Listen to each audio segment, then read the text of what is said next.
Kane. Pull your muffler around your neck, Charles. Kane, I think we shall have to tell him now. Yes. I'll sign those papers now, Mr. Thatcher. You people seem to forget that I'm the boy's father. It's going to be done exactly the way I've told Mr. Thatcher. There ain't nothing wrong with Colorado. I don't see why we can't raise our own son just because we come into some money. If I want, I can go to court. A father has a right to.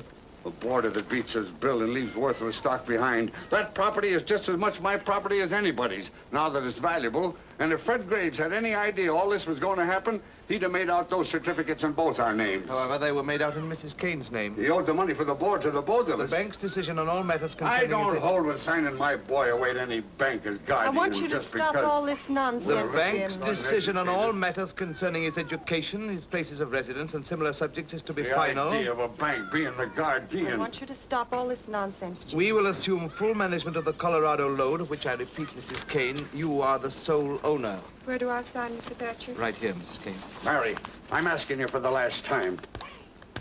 Anybody'd think I hadn't been a good The husband, sum of father. $50,000 a year is to be paid to you and Mr. Kane as long as you both live, and thereafter to the survivor. Well, let's hope it's all for the best. It is. The Union's forever! The Catholic anti-Jack! Why I can't raise my own boy is more than I can understand. Go on, Mr. Thatcher. Everything else, the principal as well as all monies earned, is to be administered by the bank in trust for your son, Charles Foster Kane, until he reaches his 25th birthday, at which time he is to come into complete possession. Charles! Go on, Mr. Thatcher. Well, it's almost 5, Mrs. Kane. Don't you think I'd better meet the boy? I've got his trunk all packed. I've had it packed for a week now. I've arranged for a tutor to meet us in Chicago. I brought him here with me, but... Charles! Looky, Mom! Better come inside, son. Well, that's quite a snowman. Did you make it all by yourself, my lad? Maybe I'll make some teeth and whiskers. This is Mr. Thatcher, Charles. Oh. How do you do, Charles? He comes from the east. Wow. Hello, Charlie. Charles! Yes, Mummy? Mr. Thatcher's going to take you on a trip with him tonight. You'll be leaving on number 10. That's the train with all the lights on it.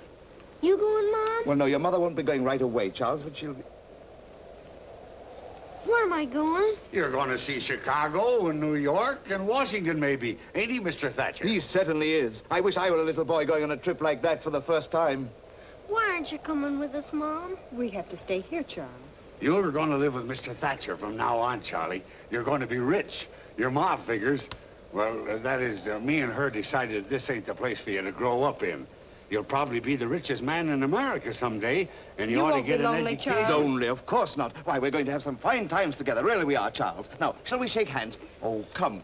I'm not as frightening as all that, am I? Now, what do you say? Let's shake. Why, Charles! Oh, Charles, you almost hurt me. What's that Charlie, on the Charlie! hill? What's that to slay with?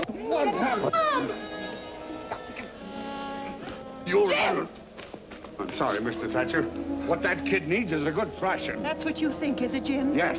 That's why he's going to be brought up where you can't get at him.